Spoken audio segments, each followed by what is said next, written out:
বলতে চাচ্ছি যে বিগত দিনে যারা আন্দোলনে ছিল তাদের মূল্যায়ন না করে যাদেরকে কমিটিতে দেওয়া হয়েছে, আমরা তাদেরকে এখান থেকে প্রত্যাখ্যান করতেছি যে আমরা তাদেরকে কোনোভাবেই আমাদের দেবাটা থেকে কোনো হেল্প করব না।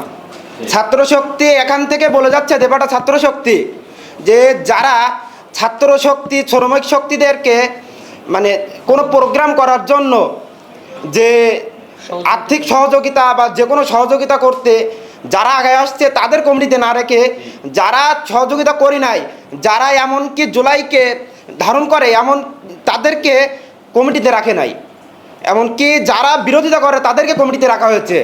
আপনারা এখনও ফেসবুকে দেখতে পাবেন যে তারা এনসিপিকে ধারণ করে না, এনসিপির বিরুদ্ধে লেখালেখি করে, তারা এখনও কমিটিতে জায়গা পাইছে।